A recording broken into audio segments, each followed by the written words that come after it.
Hello everyone and welcome to episode 4 of Music We Love. Today we're going to be discussing British institution Queen. Quite. And not the monarch, the band Queen. Yeah, no, we haven't got time for that. No, if we want to get into that, it's going to be a lot of insults. Anywho. So, Queen, probably, I'd say, after the Beatles, probably the second most popular band to come out of England. Easily. I can't really name another one that's as famous. I mean, like, People rate the Stones pretty high. Rolling Stones. but the thing is, Queen music has been around a lot more, not longer, but I'd say it's more universal. Yeah. I mean, the Stones they only kind of do one music. Yeah. Queen has like 8 different musical styles in all of those songs. Sometimes at once. Exactly. I've heard innuendo. So I think Queen, for me and you, are quite an important band because they're a band that we really bonded over. I mean, besides Green Day, I think Queen are the big band. Definitely, yeah. I think it's the same for most people. Everyone will like Queen. I mean, there's not many. I mean, I can remember very distinctly one day you running up to me at college and you going, "Oh, have you been listening to is it Miracle, the album?" Yeah. And going, "Oh, I heard this song called Khashoggi Ship," and I was like, and we listened to it, and that was like, It was awesome. I showed you. I remember that. That was the open day. yeah, the open day at college, and I remember that was a really powerful moment because I was like, "Fuck this." We've really bonded over this band, and it's like, you know, when I showed you the Smiths, it reminded me a lot of that. Yeah, similar Which is sort of a thing. future episode, the Smiths. Yeah, I forgot about that earlier. Yeah. So Queen are quite an important band for me and George. I think equally as important as Green Day. I'd say that for me. Yeah, and Queen were up there before Green Day, really, for me as well. Yeah, I can It was there first. I can distinctly remember hearing "We Will Rock You" when I was about 6 on my granddad's stereo, and because my granddad is a big football fan, things like "We're the Champions" and "We Will Rock You." Oh yeah, they've always been around. I heard them more often.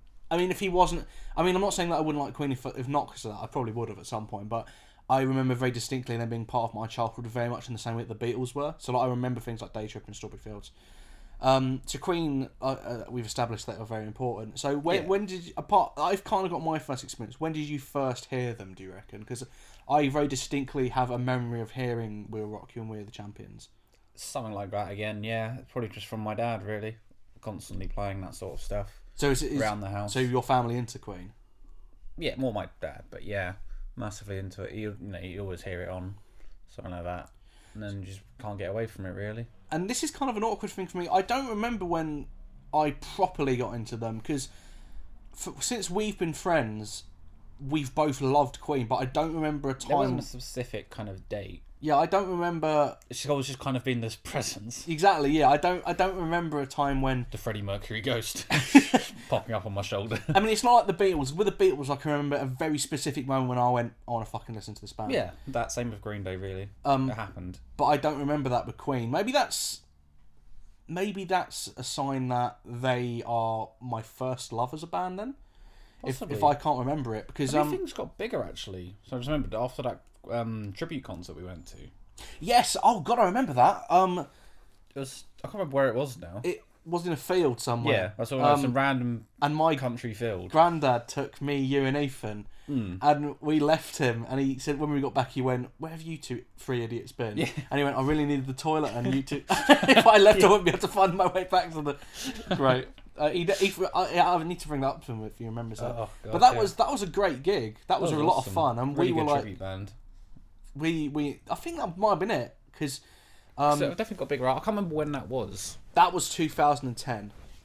So we're still in school. All right. Yeah, Yeah. so we were still in secondary school. So Yeah, something like that must have kick-started something then. and I again, it's one of the things. We're a lot fuzzier than someone like Pink Floyd or any of the other ones we've done. So like, that's kind of an interesting thing for me. The idea that Queen have always kind of, Freddie Mercury's always been inside of me, and I know that's something he would have wanted if he was alive. He wants to be inside everyone, darling. Darling. So I think we should go through our career, because the interesting thing about Queen is they've got so many different aspects to their career. So we can go early albums, and we can instantly go, oh yeah, long hair, no mustache, Yep. flares and There's stuff different like that. looks. You can talk about the amount of times they've been fucked over, different things they've Exactly. done, mistakes, there's all So sorts. if I go, George, give me early 80s Queen, and you can go, oh, hot space, mustache, stuff like that. Yeah, exactly. So I think, Dancing, yeah, you know. and then you go late 90s. Oh, no, wait, never mind, there's no Queen in early. Dark joke. But anyway, so let's start at the very beginning with, have you, before we go any further, I want to recommend to people, there's a documentary called Queen, The Days of Our Lives. Oh, yeah. A very, very good documentary, very, very moving, if you can find it. Very, very insightful, tells you a lot about the beginnings. And actually, something I meant to tell George, outside of this recording, they started playing Those Were the Days of Our Lives at work. Every time they play, I'm like, Oh, dear. I was getting well emotional. Every time. That's okay. Go watch that. If you want, we're not going to be talking too much about the beginning of it because I might spoil some anecdotes from it. So if you want to go watch it, go watch it. Go watch it. Go find as many documentaries and stuff as you can. All the behind the scenes footage is gold. It's really interesting. All of their recording sessions, amazing. I thought that's the thing. I would say they're one of the most well documented bands because. Oh yeah, they really went for it. It seems most of their recording sessions have been videoed in some way. Definitely, all of the big songs have been done. From what I remember, there's something of them. There's promos or stuff like that. Or if not the actual recording sessions, it's music videos. Yeah, they've done a lot. They've of done them. a lot of behind the scene things. And their music videos are really important as well. Actually, that's something we get to. We'll get into that when we get to Night at the Opera. So Queen 1, what do we think of Queen 1? Because for me, it's the weakest. Even more so than the very last album, because that's not really an album. That's more bits of songs. It's another one of these things. This was not a time and place, but it was kind of a time and place for them.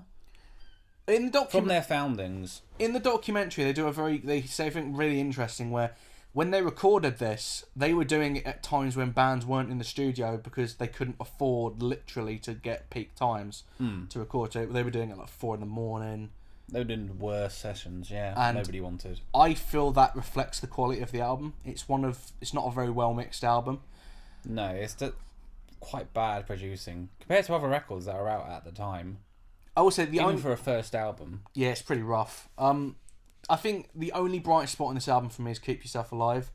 That has got about 100 layers of guitar tracks, and every guitar track they really went for it on that one. And every guitar track has got a really good riff on it. It's solid. There is some other good songs in that. I'm not going to discount it. Liar's on that, isn't it? Oh, Liar's a good song. Yeah, I forgot about that. Yeah. Breaking Rat's pretty cool. Okay, that was pretty good. Okay, Queen 1. It's not that bad. The thing is, we can point to that and go, the songwriting changed as well, because that first album has really fantasy themes on it. Like Ogre Battle, Great King Rat. I mean, the second one's kind of got it, but it's definitely... It definitely got lost along the way. It is not a very good debut. If I were I can see why they point to the second one and say that's where we started, to be honest. Yeah. It's a solid album for any band, but because it's Queen, I don't look at it that fondly. No, compared to the stuff that comes later, it's like, how did you start from that? Exactly. If that were the Libertines' first album, okay, they've got a good. Okay, maybe not the Libertines. If that were All Time Low's first album, I would go that is a solid debut album. Yeah. There's good stuff on it. It doesn't sound particularly great, but it's good. There's something interesting about the album as well. If you listen to it, this is where a lot of their weird production things came from.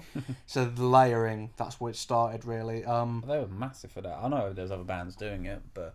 They just took it to a point where it's like, Jesus. How many tracks can we do this on? Exactly. I think they said there's about 40 layers of guitar tracks on Keep Yourself Alive. And 20 of them is dun dun dun dun dun dun. It's doing the same thing coming from the Beatles again, really, isn't it? Still, now you've got the tracks. What can we do with them? Exactly. Go as mental as you can. And them as a live act, I've heard stories that they were just pretty much they were known on the circuit as a great live act because Freddie Mercury just had this energy and he had this charisma, and even in the early days, even in the early days, and. There's a really great story from that documentary that I'm going to spoil now because I find it really funny and interesting. Go for it. He was the guy they were interviewing is a friend of theirs from. They all met at university when they were doing their master's degree. So they're quite. They're a very clever band as well. Exactly, that's the thing to point out. They're quite a very upper middle class band. They're not at the time. A lot of working class people didn't like them because they were like. Let's bring let's bring ballet back to the masses, and they were like, ballet's not really a thing for us; it's for upper class people. So there's an element of like you have to understand there's an element of campness and regalness to them because they did go to university. They went to very posh universities. They've got good degrees as well. It's Exactly. not easy things. Not in like sports science or something like that. I can see Freddie Mercury wanting to do that. Oh, though. definitely, yeah. All those thighs, the creamy thighs available. And it's kind of important for that their image and their sound that they had that regalness to them. But he was basically being interviewed by this guy in a pub. Their friend was being interviewed by the film crew at the pub, and he went, I walked in one day and Freddie Mercury, everyone knew he was a great piano player. He was amazing. He could play anything if you asked him to. Yeah. And he went, I saw him on the table, his hands in his head, he looked absolutely distraught. And he went, oh, Fred, what's the matter? And he said, I'm not going to be a pop star anymore. Because that's what he wanted to be. He was well known he wanted to be in a band. And he went, oh, of course you are. What do you mean? He went, no, I'm not going to be a pop star. And then he slowly got up, jumped on the table, went, I'm going to be a legend. Like, that's brilliant. And I think at this time, Brian May and Roger Taylor that's when they had their band Smile, when that's when Freddie Mercury joined them later. So they all, that story's before they were proper friends and everything. Yeah, before it happened. So let's move on to Queen 2. What do we think of Queen 2? Because I still have very mixed things about it. It's got some really big highs on it, but same again, but it's still not completely solid, but it's starting to get there. If it started from that, you would have kind of thought, okay, this is pretty cool. Seven Seas of Rye is a great song, and what I think, oh you were right, I might have to grab my laptop. I was saying, we might as well do this so we've got some reference point. Cut.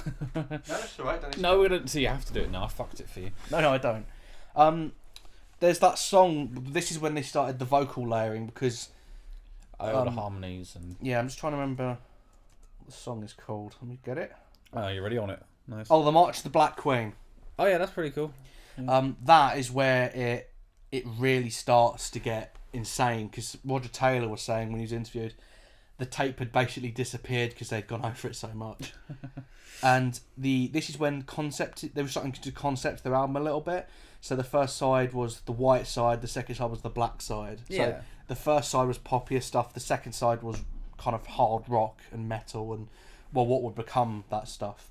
Yeah, it's pretty awesome. So there's kind of like interesting stuff on here that kind of define their latest sound. But again, I don't have very high opinions of it just because it's not really for me. It's not what I really go back to. It's not very accessible, which is fine, but I can't listen to it and go. I can tell by how much of that stuff they actually ended up playing in the end. Exactly, yeah. They only kept playing one song. That's They only the only thing that came from it. They only played that one song. That and then Keep Yourself Alive from Queen 1. Exactly, they kind of dropped all that stuff. The rest of it was forgotten, really. So let's move on to the next one, Sheer Heart Attack, which is where there's some really popular tracks on this one. There's some songs on here that they continue to play live. And actually, I do remember the first time I heard Queen because it's on here. Okay. Killer Queen. I remember seeing them on Top of the Pops in 1974. I wasn't there, but there's a Top of the Pops compilation and I saw them on it. Nice. In the late 90s. That's when I first saw them and I first loved them. That's a kind of first big song, really. That's still one of the main songs that people think of Queen, really, I think. Probably still one of my favourites, to be perfectly honest. It's just so different. I love it. I love the little touches where the little drum fill that Roger Taylor does and the bell. It's just, there's so much to unpack in it. It's full. The best sounding. The guitar solo is great. It just has a really great melody. The lyrics are amazing. Got a lot of cool stuff on it. Stone Cold Crazy. Oh, yeah. Basically one of the first big accessible metal songs. Oh yeah. Or thrash, sorry, not metal, thrash. You get it because Metallica covered it, so yeah, it's got to mean something. It's a great song. It's one of the songs that Freddie Mercury wrote before he was in Queen. Actually, I don't know if you know that. He had that in his previous band and he brought it to Queen and That's pretty cool. Made it the thrash metal song it was. I think it was just a normal rock song, like a bit punky, but now they made it a metal song in Queen. It worked, definitely. Now I'm Here. That's awesome. Now I'm Here. Is really famous for its vocal layering. Oh yeah, yeah. and the vocal effects. It's a very, very good song. It's a song they continue to play. Like, out of all the songs on it, it's the one they played the most. Nice. Which is cool. It's got a really great riff in it. Stuff like that. It's very, very solid. Again, unfortunately, because I've got Brighton Rock in it. Forgot about that. Brighton Rock. Oh yeah. Great bit of guitar work. Can't really say any more than that. The thing is with Queen, until you get to it's kind of boring just saying, "Oh, this is good, but it's all just good. Once you've got past those 2 albums, there isn't really anything. Well, especially once you get a bit later on, yeah. But We're going to start being negative again when we get to about mid-80s, so that's peak mustache. I don't know if this is before Roger Taylor and John Deacon started contributing songs. So at the moment, it's just Freddie Mercury mainly, and Brian May. Apart from. No. I mean before they started doing it seriously, because there's also that one there. I know. So you kind of just disproved yourself. No, I didn't. Shut up. They weren't really a massive thing yet. It's kind of interesting to me because Queen are also a band of every single member is a writer. It's not like Green Day where one person is the writer and the other two help. Yeah, they'll add little bits, which is kind of I think most bands will do. Everyone can do everything. It was they can all sing. They can all sing. They can all play guitar. They can all do everything basically. Pretty much, they could be in any position in that band. They'll be fine. Well, Roger Taylor's made about 3 solo albums when he was in that band. Yeah, he did a lot. Didn't Brian? What was the Starship something that Brian May did? Oh, what was it? It's really good. I only found it a few It's years got Van Halen in it. I'll find it quick. I don't know if he made that when he was in Queen, but all of those, all of the members of that band made albums outside of that band doing different things. So Roger Taylor's solo album was he did every single instrument, he wrote every single song, he did all of it. Is it that one? I don't know if he's done more. No, not that one. I think it's called Starship.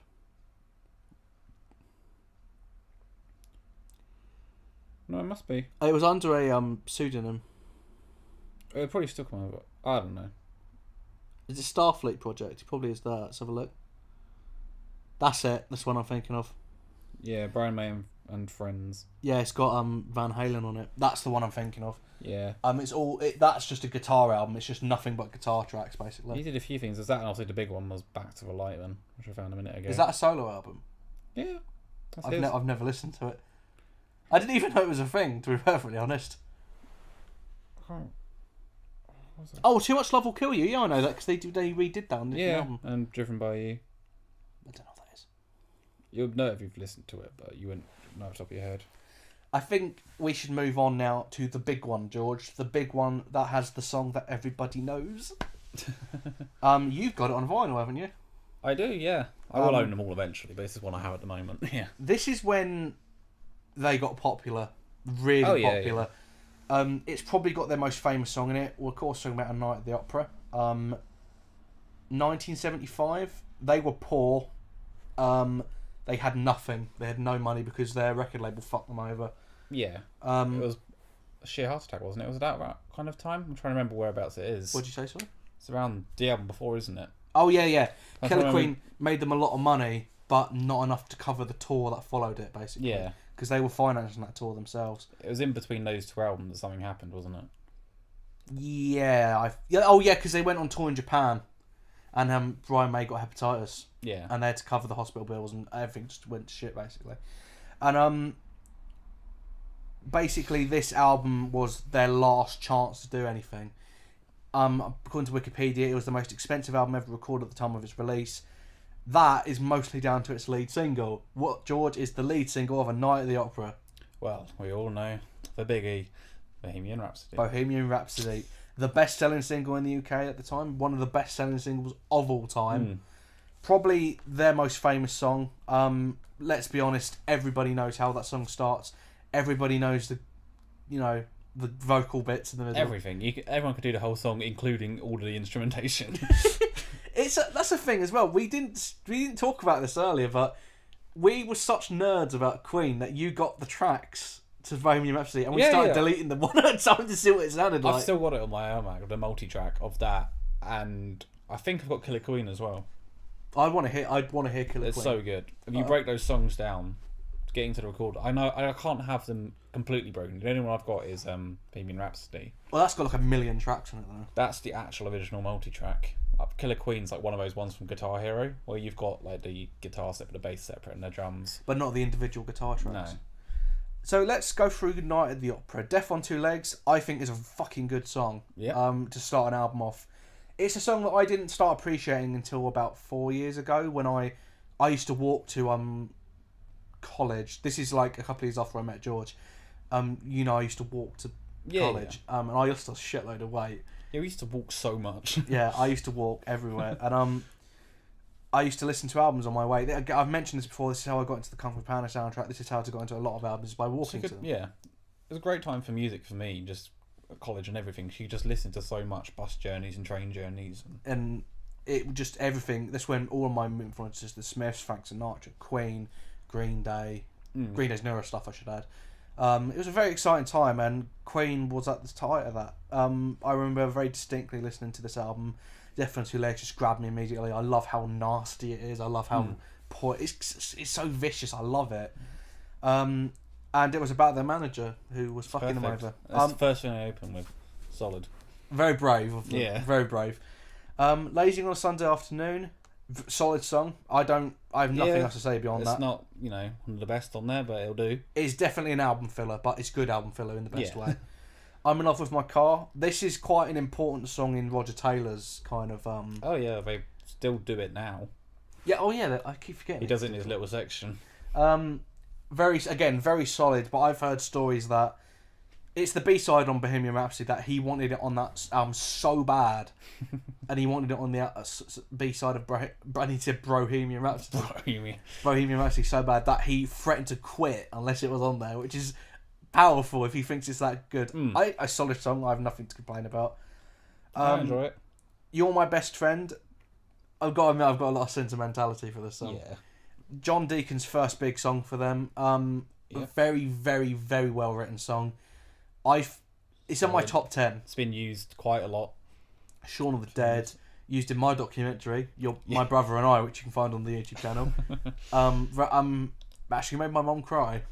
There you go. It works. There you go, Queen. Good work. Thank you, Brian, mate. Thank you, John Deacon. Sorry.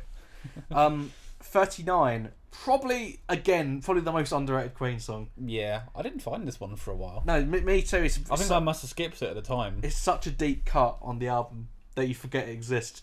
There's a really funny story that George Michael told about this album where he said he was such a huge fan of this album and of Freddie Mercury in particular. And he went, when he heard 39, he used to busk. He used to busk that entire song by himself. Okay. Can you imagine him going, on the side of the street? Awesome. Probably some of the best vocal harmonies on any Queen album, or any Queen song rather. Yeah, I think that's the thing for this kind of album in a whole, really, isn't it? They really went for it in this one. They absolutely pulled out all the stops, and Bohemian Rhapsody is the peak of that, but it all dripped down into the other songs. Sweet Lady, I've never listened to it. Sorry, I have listened to it because obviously I still listen to the whole album. Yeah. I don't listen to it by itself. No, it's not a standout solid track. The next couple are a bit... Seaside Rendezvous, same thing. It's good. They're all good songs. I don't really remember them, to be perfectly honest. It's from we have so many greatest hits albums of Queen. Usually, it's easy just to put one of those on Exactly. because they are the great songs. Unfortunately, I do fall into that. It's the only band I do greatest hits albums for, really. Actually, most other bands I don't really bother. I kind of agree, actually. Yeah. Quite often, I know we've done it in the car before. I could just put on the greatest hits album. It's easy. I feel like Maybe Michael Jackson. Actually, I do it sometimes with him. if you listen to Queen greatest hits chronologically, you can hear an evolution of a band really easily. They've done really well. Greatest hits 1, 2, and 3. Yeah, it's really compared solid. to most bands who do it. Like the new Green Day one was kind of shit. Not a fan. No, it's pointless. But those are solid. Those. Like Mick Jagger. Okay, Prophet Song. Again, it's going to fall into that. We'll just skip that. Love of My Life. Whew. This is... I can't listen to this now without getting upset. Oh, you went there. When I saw Queen and Adam Lambert a couple of years ago... Did you cry? It was pretty close. Because I went to that gig by myself as well, which is fucking sad. Because you weren't. This is when we weren't talking. Oh my god, did you? So, it was just the worst. You could like fill the whole audience with Brian May. He was just there by himself on the stage, a single spotlight on him. Oh, did he sing it? Yeah. Oh no. And they put a fucking picture of Freddie Mercury up halfway through. Fucking hell, man. Oh. It's a killer. The version on the album, I don't really like the version on the album because it's piano based. They really nailed it when it got live. They used the live guitar. version is the best one to go for. Yeah, it's really powerful, really, really great song. Probably, I think Freddie Mercury would consider it his opus. He's that kind of guy that it meant so much to him. It meant so much to the audience listening to it. Can't get enough of it. Not a fan of the one on the album though. It's too shame. Not very nice on the album. It's perfect for this album as well. It fits in well. Oh, I'm getting emotional thinking about it. It's just such a. There's a really sad bit in the documentary when they played Madison Square Garden just after this album came out. And Brian May said he played this, and it's when the song made the most sense to him. And his dad was in the audience, and his dad was furious with him because he was like, "You've wasted your education to be in a rock band." And he went, as soon as you played that, his dad just cried. He was like, "I understand." And then Brian May started crying because his dad passed away. So I don't know. There's so many different connotations and stuff with this song. If you look into the Queen history, I even got upset when he played this about 10 years ago when Freddie Mercury's mum was in the audience. I even got upset then. Any clip, I'm like, oh. It's a tough one. Let's move on. Good company. It's good. Let's move on. Let's go on to the big one. Bohemian Rhapsody. It's one of the best songs ever written. Can't really say. The thing is, I think we should be a bit shitty and just skip it because there's nothing else to say about Bohemian Rhapsody. It's great. It's great. It's a great album. What else could we add that nobody else already has? I think most sort of top songs, 50 songs, it usually does come up top. It's always in the top 10 somewhere. Easily still will. Just to such good writing and so different. Who else has done a song like that? That is true. It's its own only Queen actually. Yeah, it's its own little opera, really. Of course, you know why? Because it's the night at the opera. I know. I'm just saying, it's got everything. Let's move on. There's nothing else we can say. I'm still reeling from Love of My Life. Let's move on. God Save the Queen. It is the British national anthem, and god damn it, if a band does not sum up the British national anthem, it is Queen. Yeah, it wouldn't work anywhere else. It's a bit random to do, but such a good song that they played it at every end of every gig. Yeah, they did. Yeah. Freddie Mercury wearing a massive Union Jack and walking about the stage with a crown. Brian May played it on top of Buckingham Palace. Oh yeah, he did, didn't he? That must have been pretty cool for him. That was that's the most British thing I've ever seen. Yeah. Oh, and there's cups of tea. Oh man, that's like Slash playing the Godfather thing for Americans. Yeah, they fucking love that. They lap that right up. They lap that shit right up. Okay, let's move on to what I consider the B-side of these two albums, Day at the Races. Night at the Opera and Day at the Races are so intertwined for me because they're both named after the Marx Brothers films. They both have very similar covers. Similar sort of styles. Yeah. And they're both fucking great albums. Yeah, I've also got this one, I think, at the moment. I'm going to be a bit of a contrarian. I prefer this album to Night at the Opera. Okay. To me, it has more interesting songs on it. Has better songs on it. I can point to more songs on it and go, I like that. I like that. I think it's just got a lot more deep cuts, Queen in it, in a way. I know that sounds a bit weird. It's got the more sign of the pace and the rockiness in it still on some of it. I mean, it's got, to me, I could listen to. There's a lot of stuff more with a beat. Yeah, that's true. I mean, it's not as varied as I can say Time Mother Down. It's not as varied as Night at the Opera, which is kind of a thing against it. Yeah. But I like Queen, man. I like it when they fucking they can do everything. Yeah. Right, let's go track for track. Tie Your Mother Down. Fucking awesome. Brilliant. I remember when we wanted to cover it and we almost did. And you actually went, no, man, we're not going to ruin it. that was the genuine reason. It's like, no, we can't play this to people. It's not going to be good enough. We couldn't justify doing it in the end. I agree. It is one of the best Queen songs. One of their best lives as well. Oh, definitely. You Take My Breath Away. Actually, I'm just gonna just do a thing now. Tracks 2 to 5, all good. Let's move on. Somebody to Love. Wow. Awesome. Fucking awesome. Another anthem. Yep. My favourite version of this is the Rock Montreal one. Yep. Amazing. Sounds huge. The vocal harmonies are amazing. Spot on. Perfect. I think it's over 100 on this one. Not as many as Bohemian Rhapsody, but still a lot. Still very, very... The thing is as well, this is kind of a simpler song than I keep saying Bohemian Rhapsody than Bohemian Rhapsody, but it's more of a pop song. Exactly. It's got for them as well is weird because it's gospel. It's like that's very new for them. Pretty cool. George Michael version's also pretty good. I do like the George Michael version. It's one of the best kind of ones on that tribute concert. I mean, what else can you really compare it to though? You've got Axl Rose doing shit. Yeah. And I mean that in every way. Didn't Elton John do one? So I don't remember it too much off my head. Or am I thinking of something? He did backup on it. Oh, right. I remember him doing something with it. I don't know. Bowie's Under Pressure actually was pretty good. Was it Annie Lennox he was I performing? think so. She's weird, isn't she? It was a bit weird to watch, but that's not a bad one. He did the prayer there, didn't he? Yeah, he got on his knees and was like, "Our Father, who art in heaven." And Freddie in the Mercury's most like, Bowie way. And Freddie Mercury's like, "Darling, get on with the show." Is that Mick Jagger again? Channeling my inner Mick Jagger Stop today. throwing his Buddy Spears at me. Oh. Good old fashioned Lover Boy. This is a deep cut for me. I fucking love this song. It's so good. There's no one I didn't find for a while. I can feel the nights. It's for me. It's very much like 39. It's just one of them songs that I get it. Get like really engaged in it. I love the ragtime piano thing. Yeah. The harmony things there again, and I still for years couldn't work out. There's a bit in here where I don't know if it's a guitar or a human voice. alright. It's just I can't. I'll show you it later, but I can't figure it out. Drowse. That's pretty much the best description of that song. Yeah. It's okay. Next album. Yeah, I think we'll leave that on there. There's nothing else really to say.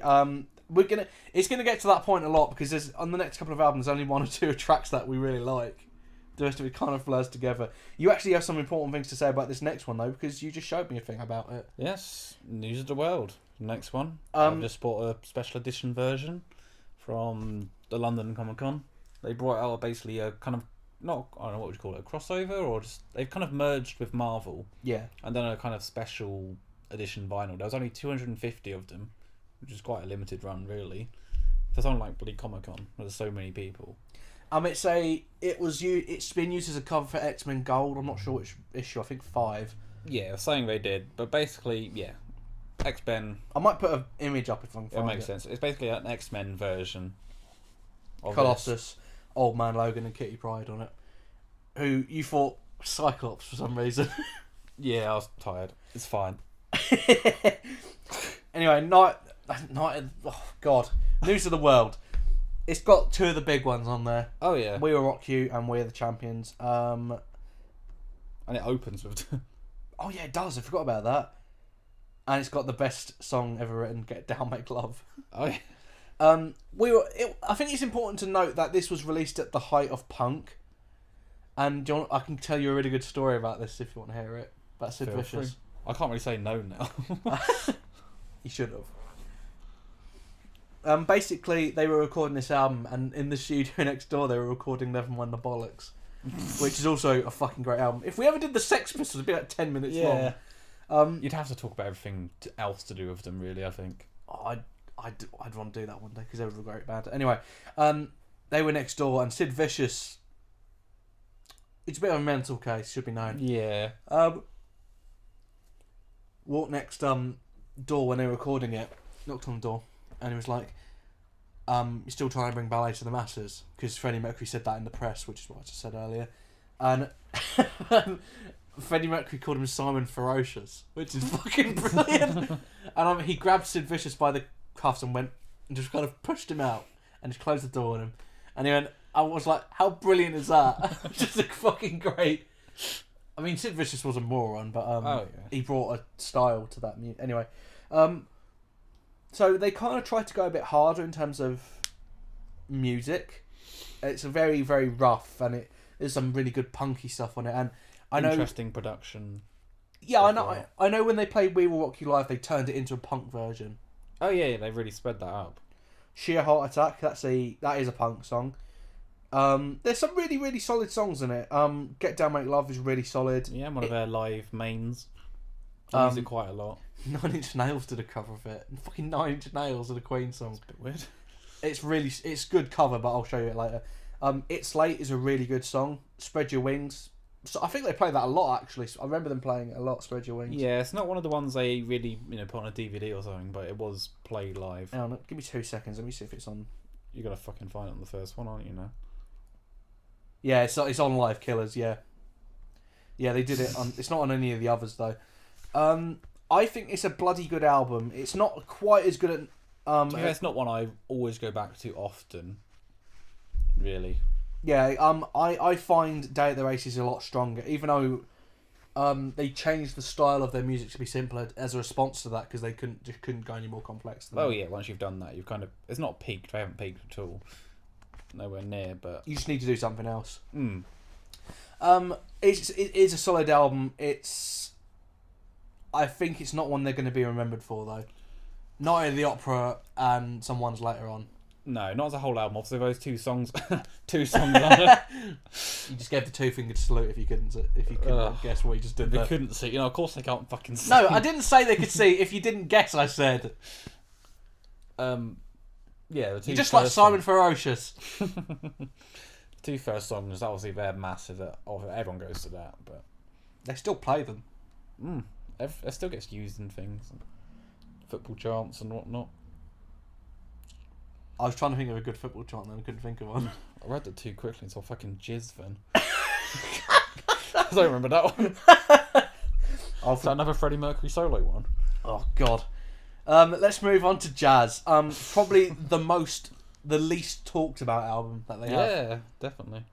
Let me go. Sorry, peeps. Let's go through it track by track like the others. Mustafa, never listened to it. I'm going to be perfectly honest. Yeah. Fat Bottom Girls, fucking great. Awesome. A song I wish they played the song more, because I heard a version of it with all three of them singing it.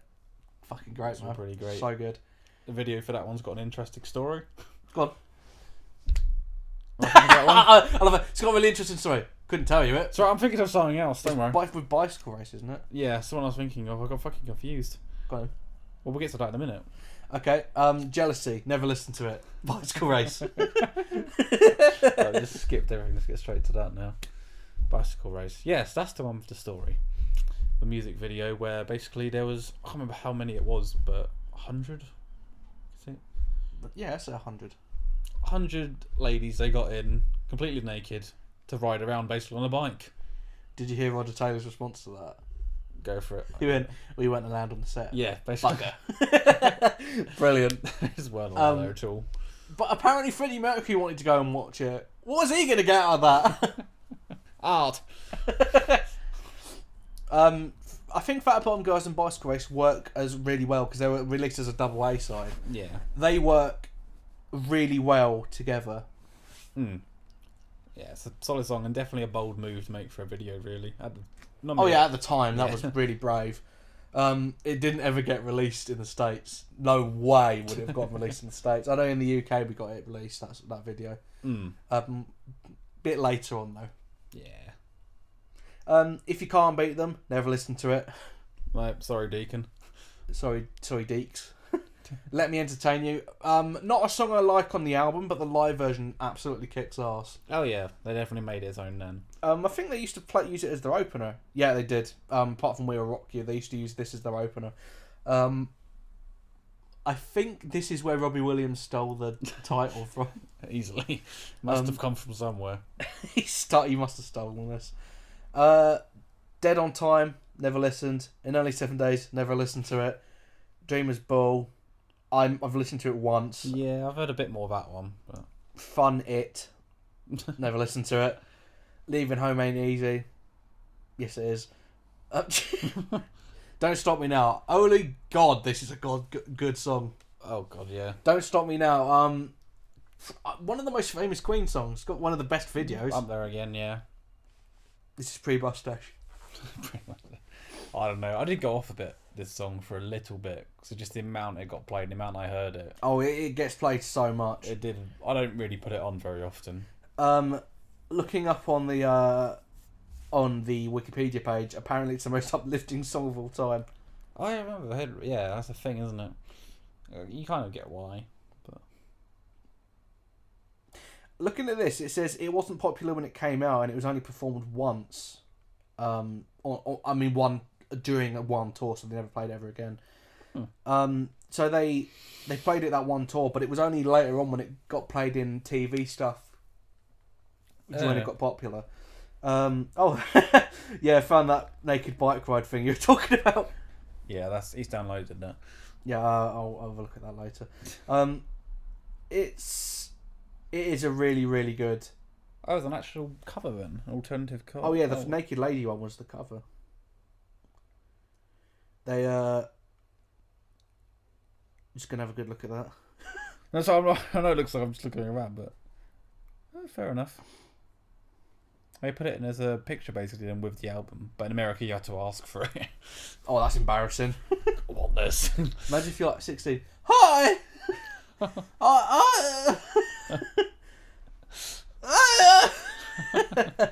Okay, I'm gonna stop there.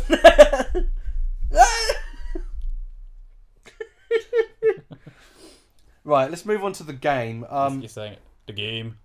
The game. You know how he says it in that live album? Almost says it. He says it like really like fucking deep, and you probably won't remember where it's from. Is it from Live Killers? No, hang on. I don't know what you mean. There's like one where it's introducing a song. It's like it's from the game. He says it in a really weird. It's from fucking Shropshire. No, not quite like that, but Freddie Mercury, but I think it was from Shropshire. Don't stop me now. Why is he Scottish? It's fine. Doesn't matter. Don't stop me now. I'm Scottish. Get out of my swamp. Right, let's go on to the game. This is getting weird. Play the game. This is again like 39 or Good Old Fashioned Lover Boy. This is a song that I got into. Jeez, he really killed that first half, didn't he? I'd say that first half is amazing. The second half really lets it down. It's all Mercury. He really fucking took it, yeah. Yeah, he only. I was reading the wrong column. How insensitive. I was reading the wrong column. That Yeah, makes sense You're now. looking at the lead vocals because he's the lead singer. You mug. Like, he's still alive. Oh wait, He's the lead singer. You mook. Fucking hell. Wikipedia. So, I don't know. This again, it's kind of a hard. Wasn't this recorded in Germany? This album, or am I thinking of something else? Oh no, yeah, like they recorded it in Munich in the party scene. Yep. So they were all. They definitely went around when they were recording their albums. They didn't stay in one place. Yeah, a lot of it was cool. I'm trying to think. I have a feeling every album's somewhere different. Jazz was recorded in France because that's the Naked Bike Ride. That's because they saw it happen outside the window. And Brian May, with one hand, I might add, that's when he wrote the song. Let's go through the game track by track. We're gonna ignore side 2 because I haven't really listened to it besides safely. Yeah, you're probably right. Actually, I'm gonna let you take this one. You go through track by track. Fine, I've got a sore throat. Okay, well, play the game. It's a pretty awesome song. I like it. They used it a fair amount in the end, I think. You see if I can go through their live. You keep talking, so I'm just gonna see how often they played it. Yeah, literally right there. Yeah, I know it came up a lot. I've heard it in quite a few different ones. I think different versions. Yeah, solid song again. Then after that, It's on that one as well. Is there a live? It's not on it. I don't think so. You find it on Okay, it's not that one. Probably wasn't out. No. What have we got next? So I'm trying to remind myself now. Oh, sorry. I think it goes to Dragon Attack. This was a kind of deep cut one I found a few years later. I've never listened to it. I showed you the bass line to it a while ago. Oh yeah. It's not like So the Blue cool. Peter theme. I'm surprised it wasn't written by Deacon actually, considering how bass led it is. That's true. I wonder why. It's just a bass groove song. It's one of those sort of ones you can really get into and just groove to. The good thing is, the later on you get in the Queen's career, on the Wikipedia thing, every song's got an article. Yeah, true. Oh look, you can use that if you want. Oh, there you go. Deacon claimed it to be his favourite Queen song that he didn't write. Interesting. Right. Yeah, I really like it. I love it now. It's quite fun to play along to. I'm gonna have to re-listen to it. I haven't listened to it. Listen to it after. It's pretty cool. They also played that quite a lot live. I don't know if they did it earlier on, but they definitely did later in the career. I wonder how hard it was to choose a set list for a Queen gig. You've got like the amount of stuff to go through. I mean, at this point, hang on. This is 8 albums in. 8 fucking albums. That's a lot of stuff. Crazy. But then talking about Deacon, we go on to the next song. Another One Bites the Dust. I'd argue this is the most popular Queen song in terms of sales. Oh, that way, yeah. It definitely went the most. Let's have a look, actually. They lamp that shit up again. Oh, it's only for Their second number one single. The song is credited as Queen's best-selling single with a sale of over 7 million copies. I thought Bohemian Rhapsody. Actually, I'm going to look that up. I'm sure Bohemian Rhapsody was. You keep talking about it. Yeah, awesome. It's been used. Another song that's been used a lot again in popular culture. Really, everyone knows this song. It's not a football song. It's just another. What was it used in? Oh, is it? Iron Man 2. Yeah, sure. That TV show. I can't remember the fucking name of it. Alan Partridge. The one. The two people with the massive sticks had to knock each other off. Gladiator. I wasn't sure if it was that. Yeah. Are you using that? Yeah. I do not remember that. Whenever someone fell off, they played that. That's pretty cool. I hope I'm right now, but I'm pretty sure they did. It was used a lot in it though. I can't find out how much. Anyway, let's just get. But it doesn't say on Bohemian Rhapsody's Wikipedia entry how much that sold. Fair enough. So I just keep going. Yeah, it's one of those songs when you pick up a bass for the first time. It's kind of one of the first things you learn to play. Oh yeah, easily, badly, but you really need. It's so simple, but if you don't play it right, it sounds so bad. It sounds so terrible if you play it the wrong way. He's got such a good sense of rhythm and just kind of feel to it. He's so underrated as a bassist. I've got a funny. You mentioned Michael Jackson there. There's a really good thing here if you want to read that. Release a single suggestion of Michael Jackson. Okay. Hey man, I really like that song you cats have got. It's Enough One Bites the Dust. I think you should release that as a single. Could you imagine him singing that? What, Freddie Mercury? Michael Jackson singing Another One Bites the Dust. That would be well cool. I don't know. I can hear it a little bit in my head. I suppose so, yeah. Sure, it's just because we went from that voice, I imagine it is more like calm Michael voice. And I was like, no, that's a bit weird. But Another One Bites the Dust. I don't know what fucking voice that was. No idea. So, what? Oh yeah, Crazy Little Thing Called Love. Sorry, I was trying to remember what the one afterwards was. Ignore Need Your Love. Yeah, it's fine. Crazy Little Thing. Yep, once again, solid song, isn't it? Everyone knows this, they love it, they play it live a lot. The amount of times you've played the bass line to me is mental. Oh yeah, I was so happy when I learned the bass lines in that. It's so fun. It's definitely when he started going for his bass lines a lot more this album, actually. A lot of the stuff in the background's a lot more complex than it seems. It's kind of interesting to me because there's another Queen song because that's a rock and roll song. That's like that's quite rock and roll. That's like a very Elvis-y song. It's quite interesting to me. How great solo on that as well. Very bluesy. I'm trying to remember it. Yeah. That's the only Queen song that didn't use Red Special for it. Yeah, he's a Telecaster. Black one, very beautiful black one actually. It's nice. It's so hard to get the guitar tone from that. I don't know what he's got on it exactly. A lot of treble. It's very bitey. So I've got to think of it in my head. Jangly. It's so. I've never been able to do it. I've tried messing around with settings. You need the treble all the way up. It sounds like to me, and it sounds like he's using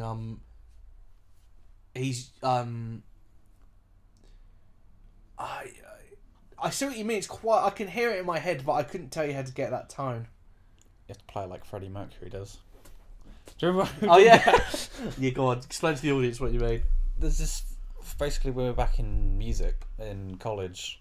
It was just doing this kind of the Freddie Mercury hand strum stuff. Yeah. Which is very intense. Obviously, he wasn't actually using his whole hand, but we kind of did it in a way where you just kind of fucking go mental and just like shake your whole hand against the strings. And you cut your hand. Yeah, I fucking properly went for it really fast and I cut all my knuckles or something somehow. It's really funny.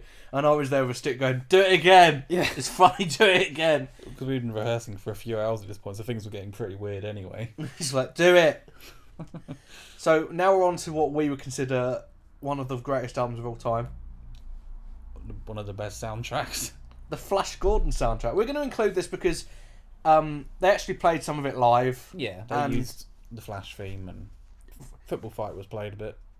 It's famous. It's a famous album. We've already done a commentary on the film, so if you want to watch that, you might get an idea of what we think of the soundtrack because we comment on it when it's playing.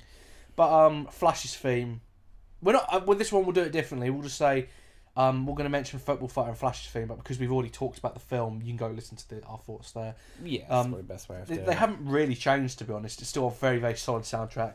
It's great. It worked for that film, and there's kind of how the whole feel of that film. It kind of is a prelude to what Hot Space is really. Some of the sounds on it. The very synth, it shows heavy. Okay, they can do this sort of stuff. Very synth heavy. But when you break these songs down, I don't know if you've heard the normal like piano versions. I have. I've got. They sound really cool. They sound pretty cool. The thing is, the soundtrack's so popular that in Ted they just use Football Fight and you instantly recognise it as the Flash Gordon music. Yeah, straight away. And that bit still makes me laugh. Best uses. I don't know how often it's been used apart from that, but Football Fight's been used a lot. The Flash theme is in a Flash advert. There's a cleaning spray in Britain called Flash, and it's used in that. Flash Gordon, Flash's theme rather, a great bit of music, really fun.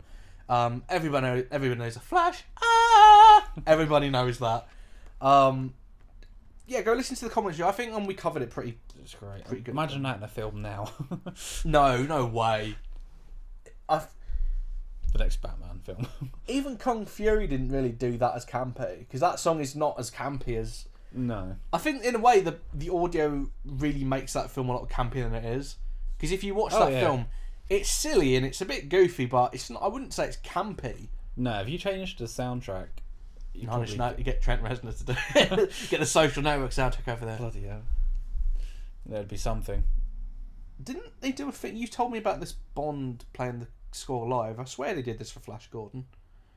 God, probably. I swear. That would be cool. I'd watch that. It would be nice to see the soundtrack live. I remember it was your favourite album for about a solid week period when I went over. This is the week when we did the Flash Gordon film, by the way, Peeps. And you watched it and you said it was your favourite film, and you were playing the soundtrack non-stop. This was before Ted as well, so I hadn't just jumped on the bandwagon. No, I couldn't. Did you watch that film because of this album? I can't remember what I found first. I must have obviously heard Flash before, but I know I just watched the film for some reason. I just happened to find it, and it was just so cool. It is so bad, but so fun. It is a lot of fun. I still want to find the commentary with Ryan Blessed on it. I really want to watch that. That commentary track must be awesome. Is it him by himself? I don't know who he's with, or it's on a certain release of it. I'll look that up. It's not on the Blu-ray release, which is a bit annoying. I'll look that up while we go on to the next album. Hot Space. It did come before. I was going to ask a question. I was like, I'm not going to ask because it might seem stupid. I know I've said it now anyway, but it's funny how they come together. This is peak mustache. Oh yeah, full on. Whoa, it's on the album cover. This is. I think he looks cool with that mustache. He's the only man I've ever seen that pulls that off. No one else can do it. He certainly pulls it off. Let's. Full on gay scene. Yeah, this was recorded in Berlin, which had a really big gay scene, and he would go out on, what was it someone said about him?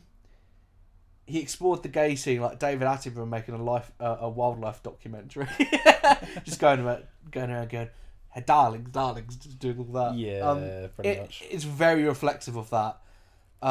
It is a really. This is Freddie Mercury's album. It's very divisive with fans. It's got one fucking great song on it. Everybody knows Under Pressure. Everybody knows and it's so random in the middle of this album, but it's awesome. I'm not a fan of the album. I mean, we make fun of it. We've heard Body Language and was it Staying Power or something? Yeah. We were making fun of it once. We were like, dun, dun, dun, dun, dun, dun, I learned to play it a while ago. Yeah, you did. I can't remember right at the top of my head now. We were making fun of it. It's not a bad album. It's just not a Queen album. Mm. That's the way you've got to look at it, which I know most people probably couldn't as Queen fans. I don't know. I kind of have a lot of fun with it. Yeah, you kind of have to lose your mind a bit. Exactly. If you're just like stop fucking doing that with your leg. If you're trying to relax, I find it really entertaining. You can imagine this being in like the 80s clubs and things. Oh yeah, like body language cranked up. It's perfect for that sort of thing. It's kind of ironic to me that Under Pressure's on this because that's one of the best Queen songs, but it doesn't really fit on this album. No, what does it come? Where is it? It's in the last album? on this, the very last Right, track. what's before it? Sorry, because I do know this album a bit Cool too Cat. well. Yeah. That's a pretty good Oh, song. and that fucking... I'm not going to pronounce The Words of Love. That would have been easy. Yeah. That's also weird for this album. It's written by Brian May though. You can see. Yeah. I think the Freddie Mercury stuff is all clubby. I should go down again? Go back to the track list. How much of it did he actually write? 1, 2, 3, 4 songs. Technically 5 songs. Oh, I always thought he did more than that. And how many? He did the 2 main gay songs though. He did the most on that That's what I'm album. going to call them. I think the thing is, I can see the other guys in that having written the songs in a different way, and him just going, They didn't get on darlings. with this album very well. It's in documentaries and stuff. This was Freddie's baby, basically. They kind of just had to play things for it. Yeah. They may say that they have written stuff for it, but Brian May and Roger Taylor don't really play anything from this album anymore. I don't know if they play Under Pressure. Did they play it when you saw them? I think so. Yeah, the only thing they do from it, like when the bassist they're using now does his solo, he kind of does bits from this. It is very bass heavy. He plays like Staying Powers, like a bass solo or something. And I'm pretty sure. I'm pretty sure John Deacon would have liked it. I can't find any. it probably Comment would have from been him. quite fun for him. But there's not many comments from him anywhere, though, is there really? He's very quiet. Hang on, I man. found one. ... John Deacon. Yeah, that's about it. We'll go into their personalities in a bit because I don't think we haven't even really gone there. 'Cause they're so different. We're nearly an hour in, so we've got to start. We've got like I'd say give it a half an hour, and we'll dedicate the last 10 minutes to that. Yeah. Let's move on to the works. Probably, this is where they came back properly. I remember my dad telling me a story about Queen. He said, Hot Space, he said people generally didn't like it. And basically people were kind of losing interest in them. He said the minute the works came out, everybody loved them again. Radio Gaga, I Want to Break Free. Because we're starting to lead up to Wembley now, aren't we? The year after that is when Live Aid happened. It has all the thing is with the works is I find it interesting because the rock stuff, the funk stuff, the sci-fi stuff that Freddie Mercury likes, it all came together on this album. Yeah, it's kind of like they're kind of starting to let's put all our interests together and Exactly, and they made something really special. Well, this is one of my favourites. Radio Gaga, brilliant song. looking at this actually. There's only one song I don't really care about. Number 7. Yeah, I have nothing for that. Apart from that, solid. We'll skip that one, but Radio Gaga, one of the best music videos of all time. One of the funniest for me. One of the best live songs they had,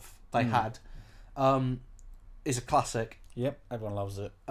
Tear It Up, really solid song, nice, a bit hard rock. I really like it. Yeah, I didn't find it at first. Exactly, another one of them deep cuts. And you find later, and it's like, oh, this is really awesome. There's so many of those Queen sort of rocky songs you find just randomly in the midst of nowhere. Like Khashoggi ship, we'll get to that. Yeah, we'll get there. It's a Hard Life, one of my favourite Queen songs in my top 10. I absolutely adore this song. One of Freddie Mercury's best vocals on it. Oh yeah. Has an amazing mix. I think the songwriting is peak. I think it's really good. It's just I can't really say any more than that because it's one of them things where it's not analytical. It's just a bloody good song. Yeah, we've had 3 so different songs straight away. You've got Radio Gaga, Sympathy, and you've got Tear It Up rock song. A Hard Life is piano Ballady. kind of thing. And then we go on to Man on the Prowl, which is kind of rock and roll again, isn't it? Yeah. I don't think that was a mistake. I think that's very deliberate by them to have a very varied album. It works. Machines or Back to Humans? What do we think? It's kind of weird that was written by Brian May and Roger Taylor. Yeah. Together. I mean, it is another sort of deep cut, but I still kind of know a bit about it. Go on then. You have to back that up now. I know. I'm not. It's not like one of those songs I know all the lyrics to and know everything about it. It's a good song still, but Perfectly solid. yeah. I Want to Break Free, again in my top 10. I absolutely love this song. Their most famous video, probably. Everyone knows the video. I'd say the most infamous video. Not famous. Okay. Most famous is Bohemian Rhapsody, I would say. I suppose it's that or this, easily. Most infamous. It was banned in America because they didn't get the joke. One of my favourite music videos though. The makeup and the costume is absolutely perfect. Yeah, spot on. I'll just explain for people. If you don't understand what the joke is, there's a soap in Britain, like a soap is a long running drama, called Coronation Street. Yeah. And at the time, it was mega popular in Britain. Everyone watched it. And that's what it's making fun of. They're all playing women who were archetypes in the show. So you have the old woman, you have the young girl, promiscuous young girl, you have the housewife, stuff like that. That's what it's making fun of. It's perfect, and Roger Taylor looks way too good as a girl. I think even he said that. He went, he was looking at a photo and he went, fucking hell, I look good. Just brilliant. It's scary. It's a bloody good video, and it's a shame because that the Americans didn't get the joke because they basically lost them after that. This was one of the first guitar solos I tried to learn. I Want to Break Free. The thing is, it's not a guitar solo, is it? Well, no. But Just shut up! you know what I mean? I'd say John Deacon's best song that he's ever written. He's not ever coming back. I think we can safely say that. Yeah, he's just completely gone. Keep Passing the Open Windows. You said you weren't a fan. I've never listened to it. I don't really remember, to be honest. I probably have listened to it, but Hammer the Fall, one of our favourites. Yeah. We've covered this so much. played it most times. You pick up a guitar, really, it happens. Played at Live Aid. Yeah, And it was fucking awesome there. Hammer the Fall! One of my favourite Brian May riffs and songs. I absolutely love the lyrics. For me, it's got some of my favourite lyrics in any Queen song. Yeah. Really solid, has something really definite to say. And it kind of ties into the next song as well, which is kind of nice. It's just a solid rock song with something from some great lyrics and a great production. Definitely. Is This World Were Created? Another one of those acoustic songs like Love of My Life. I like the fact they tried to go back to that. Yeah, bring it all back home, and that's how they end the album, and it's good. That's how they ended Live Aid as well with that. Yeah, they did it for quite a bit. They used that, and Love of My Life. yeah, it's nice. Very, very good album, The Works. It literally is the works of an album. It's solid. It's great. I mean, it's when they tried to get back to their earlier sound while also bringing in their newer elements. So I think a lot of bands try to do that, but for me, Queen did it perfectly here. They have one dud on the entire album, which is good going. Yeah. And it sounds bloody good. Recorded in America, so I was just reading. Where's that? That's down here. Recording events in in LA, Germany. and then Germany afterwards. But yeah. I really, really, really enjoy it. So let's move on to the next one. A Kind of Magic. This is again an extension of that. Similar time. Friends Will Be Friends, Who Wants to Live Forever, Kind of Magic, One Vision, Prince's Universe, all fucking great songs. This album was released after Live Aid, so they all kind of were on a high from it. Oh yeah, there was a massive high after that. And this is when they kind of became a stadium rock band. With The Works, I'd say they became a stadium rock band. They started writing in that way as well. Yeah, making the albums huge. It's interesting what I've just read there. This album was the one that had the last tour, basically. This is when they basically said, to me, this is their highest peak of popularity. This is like, oh yeah, just had Live Aid. In terms of performance, they didn't really get any better than that. One Vision, a great opening track. I love the behind the scenes video for this one. Fried chicken. Oh yeah, when they're trying to figure out how to fit all the lyrics in. They're just trying to fit in random phrases. Oh, that's great. And they look like they're having a lot of fun as well, which is nice. it was a definite real good process, a fun process. They really went for it. A Kind of Magic, a great bass line, a fucking great guitar solo. I really enjoy it. I didn't know it was written by Roger Taylor though. I keep forgetting it's written by him. It's so interesting to think about. It's such a bass-led song. Exactly. It's just there's not much I can say about this. That's probably the one that's been used in the most adverts. I remember that on an Iceland advert. I don't know. There's so many that people have used for adverts and things. You've got that. You've got I Want It All. That too. Subtle advertising there. Yeah. That was used for sofas for ages. Oh yeah. I can't remember which company it was, but I don't know why that matters. DFS. Probably. 1 Year of Love. Decent song. Good song, yeah. Not the top one on the album, but yeah. It's probably in terms of writing, Kind of Magic is probably John Deacon's least successful. It's not very. His songs on this aren't amazing compared to every. No, he didn't have a good album. No. Pain Is So Close to Pleasure. Yeah, it's alright. I have nothing else to say about it. Yeah, there's that. Friends Will Be Friends we got next. That's a good song. No, Deacon helps on that. Alright then. Right, he had a bit of a bright spot. Let's not get cocky. Who Wants to Live Forever? An amazing song. Oh yeah. Such good vocals on that. The two sections, them doing it each. That's pretty cool. I enjoy the live version better than the studio version though. It's got such an energy when they do it live. And when he goes, "Who wants to live forever?" It's just really powerful. Strong moment. Used in Highlander as well. Oh yeah. That's all I've got to say. I've never seen it. So No, I remember now. Give me the prize. I don't know who Kurgan is. So it's another film thing. Okay. Another film soundtrack. That one. If you search it up, you'll find it. But I can't remember what the film is. Might be Highlander again. I don't know, but I know it was used for something. Don't Lose Your Head. Yeah, it's alright. I don't really remember it. Yeah. True. Princess of the Universe. We have a lot of fun with this one. We do. There's another one we found a bit later on. It's a really, really fun song.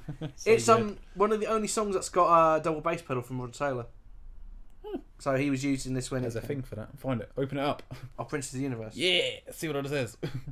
Jesus. Oh, please. Highlander again. Please read the bottom sentence. Please read it out for the audience. Just double check I've got the right. Where are you pointing? A music video for the song which featured Mercury sword fighting. What does that mean? Right, I'm with you now. Right. Jesus. Oh. So how much of this bloody album was from Highlander then? Was for Highlander, sorry. Go to the soundtrack.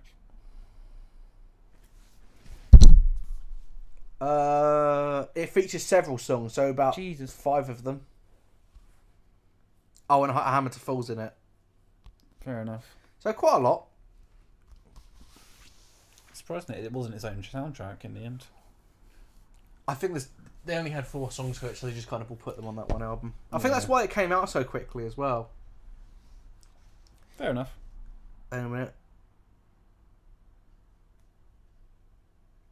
Oh yeah, 6 out of 9 songs on the album appeared in the film in different versions. The 3 songs that did not appear in Highlander were Pain Is So Close to Pleasure, Friends Will Be Friends, and One Vision. So, sorry, just reading that. Yeah, it's basically an unofficial soundtrack. It's one of them things where, you know, Pink Floyd did Dark Side of the Moon. Yeah. Have you heard that theory about that on Wizard of Oz? Go on. If you listen to Dark Side of the Moon while playing Wizard of Oz, the lyrics match up to what happens on screen. It's just a coincidence, but it's kind of like that. It's pretty cool. Very tied to each other. Let's move on to The Miracle. This is a great album, but this is kind of the beginning of the end for the band. Things are starting to wind down. Brian May was recovering from marital problems. I think he was just divorcing somebody. And Freddie Mercury was diagnosed with AIDS, which he didn't publicise, but he revealed to the band. So he was recording this and the next album as a dying man. He knew he was curtains for him. Yeah, he wasn't particularly ill at this point. He was alright still, wasn't he, here? Yeah, this is post-mustache again. So Yeah. I don't know why he shaved the mustache off, but he was getting a bit thin. But in terms of music, they're pretty much still on top of it. It's pretty solid. It's not one of my favourite overall albums. There's only a few kind of standout hits from it. It's the first album to have a song credited to Queen, because Kasaki's Ship is just credited to Queen. On this, so like here, this is when they started doing this. All the tracks are credited to Queen, but the individual writing credits are for different people. So the money goes to all of them individually. It's split, but the writing credit is different. Must have been a new deal or something. Yeah, they agreed that to stop infighting, they would do it. Oh yeah, because there's arguments and stuff, wasn't there, and things like that. And yep. So we got 3 big personalities, and then Deacon kind of just pretty well along with it. Yeah, that's fine, guys. Darling, another one actually does is flawless. I want a writing credit. That's okay, Freddie. I wish he sounded like that. It'd be perfect for him. I've got this song called I Want to Break Free. I want to break free. Things for you, something. John, I love it. The only thing is, I want a writing credit. Oh, it's taken me 2 years to write this. John. Okay. I guess that's acceptable. I wish it was like that. Can we think of a voice for Brian May? Oh, bloody hell! It's from Liverpool. What do badgers sound like? Would say like, so we've got Freddie Mercury. Oh, darlings. You got Brian May. Oh, bloody hell! John Deacon. Hi guys, John Deacon here. And Roger Taylor. Drums. I'm the Invisible Man. I like it, Roger. Shut up. Sorry, Roger. It's actually just your schizophrenia coming out. Oh, shut up. We've got The Miracle, such a great Queen song. Written by Freddie Mercury as a dying man. It was about how great the world is. It is, sorry, not it was. Well, it's a great song. It's got a really good video in it. It's got all them got kids playing them. Yep. Oh yeah. Which is oddly nostalgic. It is if you look at it. Because it's been 12 years since they started their career, basically. I Want It All. A fucking great song. They never played it live, unfortunately. I would have liked to have seen them play it live. It would have been a great live song. But they played it live with at the tribute concert. Who did it? If you click on it, it'll probably say. I'm not giving in. Okay. We'll be here all day. What? Okay, Freddie. Click on it, darlings. Jeez. Roger Daltrey and Tony Oh yeah, of course he did. Yeah. I remember now. Sorry, just got back. Yeah, it sounded really good from what I remember, but that would have been killed. Yeah, that really would. That was the other good one. What are you trying to imply? That not the tribute chorus was bad. But, there was. My name's John Deacon, and I worked on this album. We put our bloody sweat and tears into it. John, don't listen to them. Okay, Freddie, sorry. Got a little something brown in your nose there, John. Oh, you spoke shit. The Invisible Man. I don't have a lot of love for this song. This is one of the first songs I heard, strangely enough, for some reason. I don't know why, but I just remember it being around really early on. I don't have any love for it. It's an okay song. Just got nothing for good. Doesn't really do anything for me. Breakthrough. It's all right. I really like Breakthrough. I love the video. Them on the train. The video's pretty good. I quite like it. I think it's pretty cool. I bet if I showed you, you'd be like, oh, it's fucking good. I'm not. No, I don't give in that easily. I'm not John Deacon. I do that. The thing is, John Deacon, we're making fun of him for like that. But I reckon in the studio is like, and they were like, oh shit, it's John. He's gonna play bass. Da, da, da, da, da, da, da. Out come the sausage fingers. Watch out. I want to hear it. Starts fucking crab walking around. I've got a bloody broom trying to get him off the bloody ceiling, but he's just not coming down. Bloody crab. Fucking hell. Yeah. Oh, God. Oh, right. Rain Must Fall. I've not really listened to it. I think that's going to be most of this rest of the album, really. Scandal. Scandal's a great song. Scandal. Scandal. Yep. It's a bloody good song. My name's Brian May and it's a bloody good song. Sorry, Mr. May.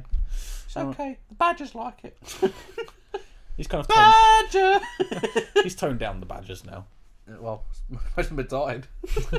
Got nothing left to defend. I just thought it was really good. He's just walking through a field, load of dead badgers, he picks one up. Badger! it's just pouring down. That's actually the trailer for Badger the musical. Badger! Just like, he's holding it like, no!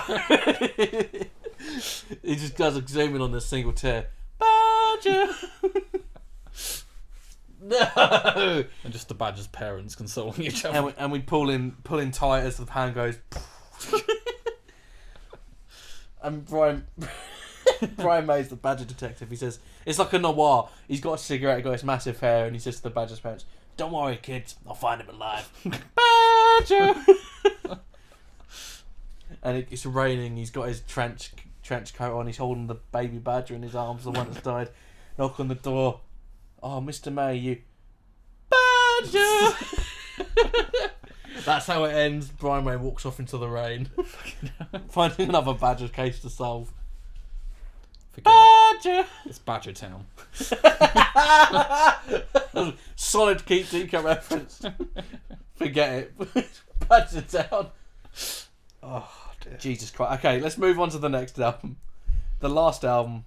It's probably good we got all that out because this is where stuff gets depressing. Well, technically, it's not the last album, but Suck my dick. it's the last Queen album. Badger. That's going to be a highlight from this. Fucking Badger Detective. This is probably one of my favourites, actually, weirdly enough, because I like stuff that's a bit darker and a bit weirder, and with this they kind of pulled out all the stops. Yeah, they kind of knew, okay, this might be my last chance. Innuendo. This is going to deep cut. I absolutely love this song. This has got about 4 sections to it. It's really complex prog rock. The flamenco guitar thing I really like. Oh yeah, nice. The actual song is really good. Very, very, very good. I love Innuendo. Probably my favourite song on the album.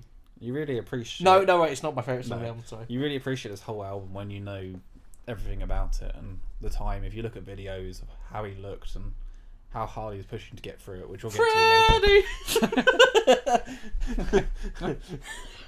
Fuck's sake. Anyway, we'll crack on with I'm Going Slightly Mad, which I think I am. Oh, also, it's so weird and so... I love video. It's really good. Yeah, oh god, that's so strange. The bird shits on his leg. Penguin, not a bird. Penguins! You could do it to anything, it's just go on all day. Barn dog! This is again, my dad showed me this one, and it kind of freaked me out a bit when I first heard it, because it's not uplifting, it's not bouncy, it's very dark and haunting, it's got fucking creepy lyrics. Yeah. I'm short of only one knitting needle. It's very operatic singing style as well. You kind of went for it more. Opera! Okay, I'm gonna stop doing that now. Headlong, fuck yeah, this is a fucking rock. You showed me this one. Yeah. This is a fucking rock song. So cool. It shows you they can still have fun as well. When it kicks in. It's like Metallica before like Metallica. They played it quite a bit, didn't they, this one? Doing what? Like afterwards, I swear they used it quite a lot. Have a look. I know they play it now. Do they? I swear they use it. Oh, it was written for Brian May's solo record. Huh. No, they never really used it after that. Maybe it's just more now. I'm sure I played it live. Oh well. Back up your sources. Look, we don't do research before we do these things, okay? I'm doing this all from my knowledge, which usually is rubbish. Research. I Can't Live With You. Not really listen to it. Alright, fine, sorry. Don't Try So Hard. Ride the Wild Wind. All of God's People. Let's move all past these. These Are the Days of Our Lives. A bloody moving song. Very, very simple. The music video still gets me. He looks really, really unwell in that. Looks like he's really having struggle to move, and it's painful to watch. But it's kind of sweet and sincere, because I remember there is an alternate video for it because it distressed people so much. Yeah. But I'm like, it's important to see that you're seeing what happens if you don't take care of yourself. Very moving. I like the message of the song. It's a look at nostalgia.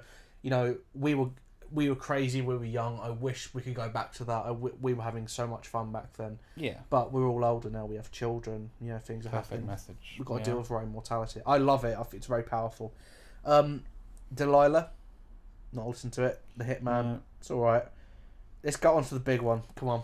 Let's do it. The show must go on. The show must go on. The greatest vocal ever recorded. Yeah. Absolutely incredible. The story behind it is so cool. So, yeah, you tell it. Just went to record it. He was struggling to record it. Really hard. Came into the studio. He was like one of his really ill days. Was it like one of the last things they did? Was it the last one they recorded? Or was it It's just... the last vocal he did. I have a feeling One it of was the like last that. vocals, not the actual songs, because they did a whole album after this.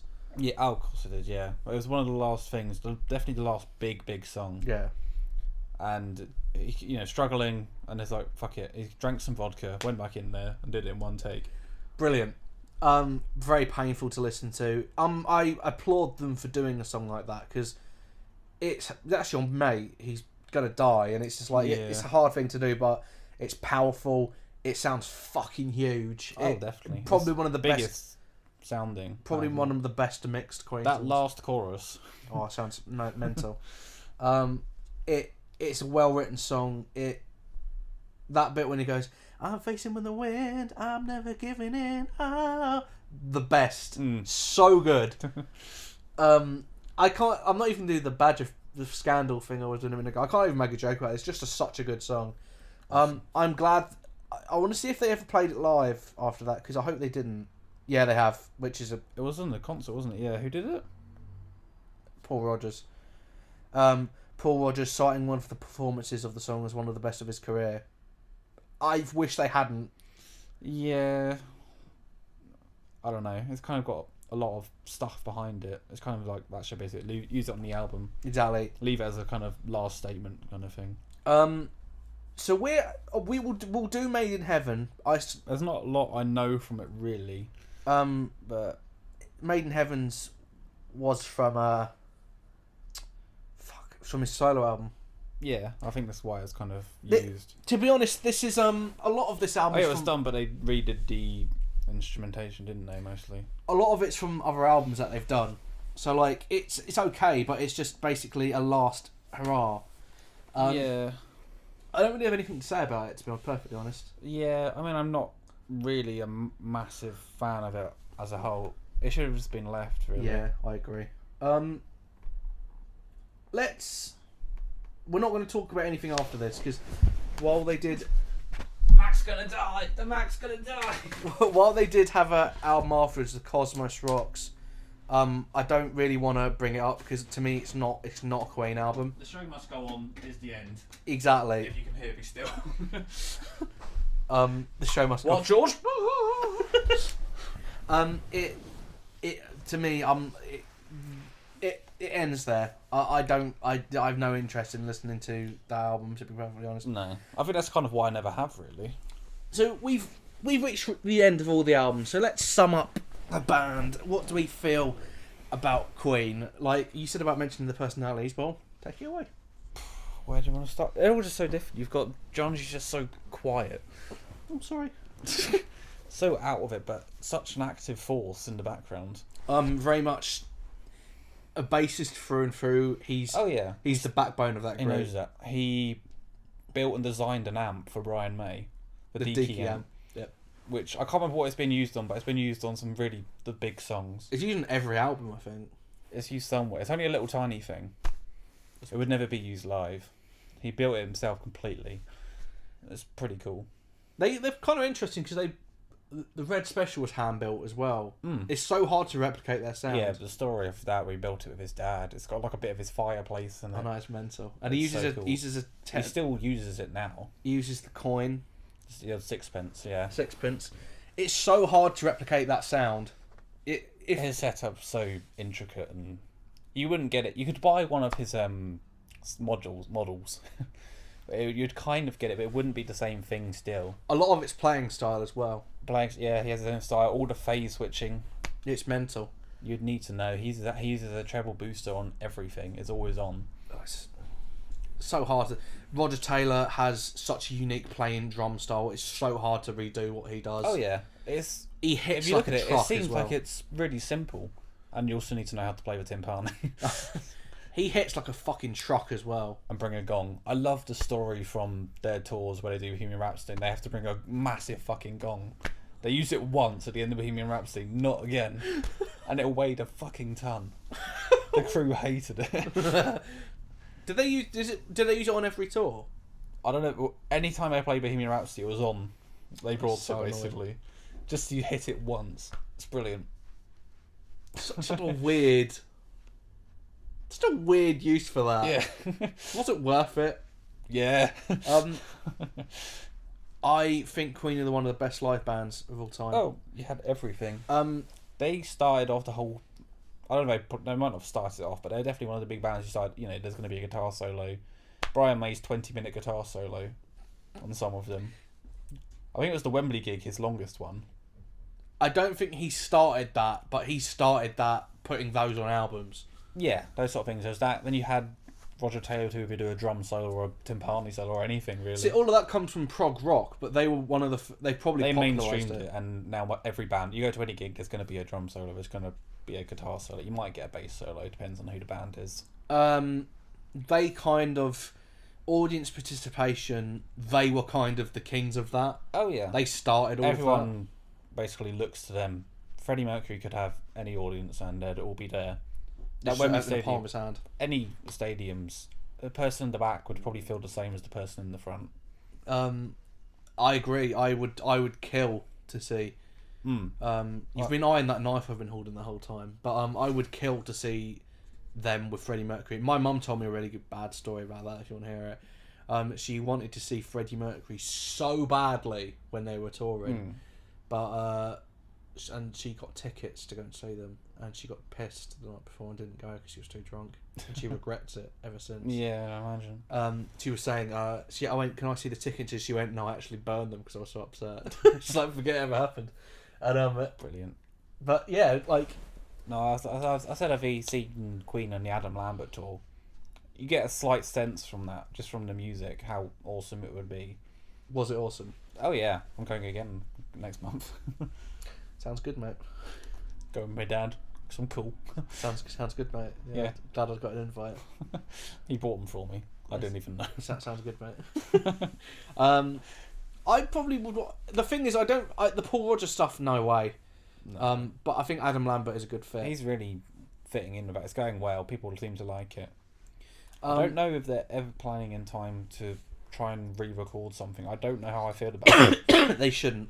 It would be too much of a don't know if not they've- disrespectful, but I wouldn't want Have to. they mentioned or talked about it at all? I haven't really noticed anything. They didn't mention re-recording stuff, but they said they've mentioned recording over some of the old, like, ideas that they had then and re-recording them now.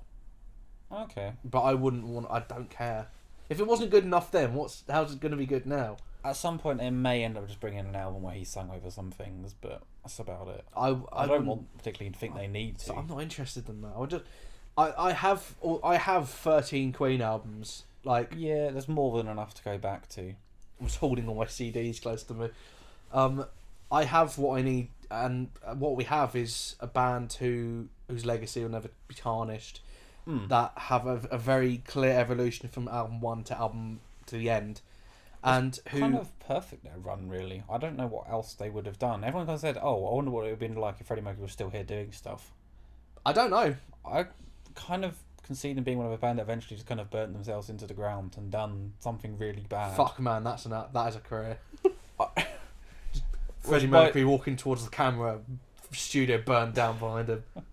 Which I know some Queen fans might actually hate me for, but still, I don't think it would have ended well in the end, really.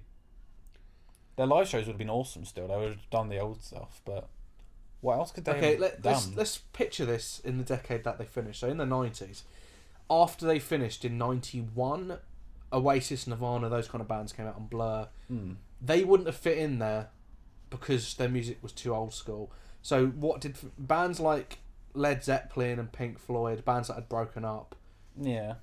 they didn't really do anything in that time period. So I think Queen would have kept touring. They might have released an album.